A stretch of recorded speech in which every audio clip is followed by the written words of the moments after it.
start.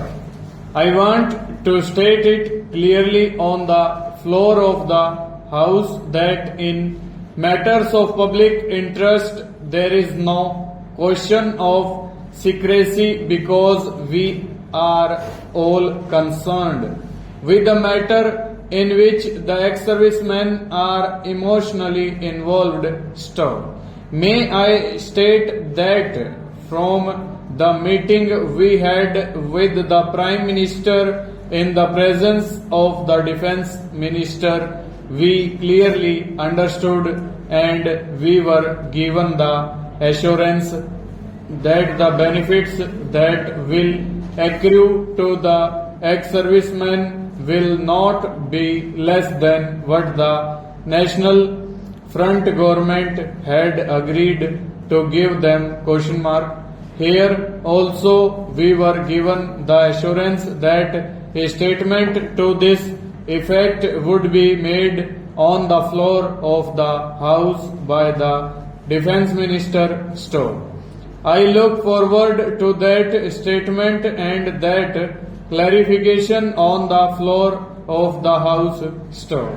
I want to make it clear on behalf of the Janata Dal that unless this clarification is coming forth very clearly and categorically that the benefits to the ex-servicemen will be not less than what had already been decided, it will not be possible for the Janata Dal to further get into any commitment or any other proposal of this nature because this is the minimum assurance that we look forward to on the floor of the House. Governments may come and governments may go. But any assurance given on the floor of the House has much greater weight.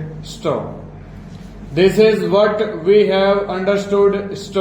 If there is any difference in understanding between the Honorable Minister and what I am saying, it may be clarified.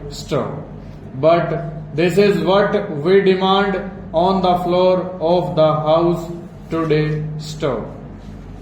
The announcement must come right now from the Defence Minister that the benefits will not be less than what had already been decided upon by the government. Now coming to the general debate, though there is a 4% increase, a nominal increase in the budget provisions of the Defence Ministry, if we take care of global inflation and devaluation in real terms, there is a cut in the defence budget. We know that there is an economic hardship. We are in difficult times. But import of real cut in real terms should be fully understood. It is necessary that a holistic view is needed when it comes to the defence and security, and we cannot take only a fiscal approach to it. Security is not merely a matter of the Defence Ministry because of international environment, foreign policy, economic situation, various social forces in the country, any elements of alienation that may be taking place in any part of the country, drugs and their connection with terrorism. Over.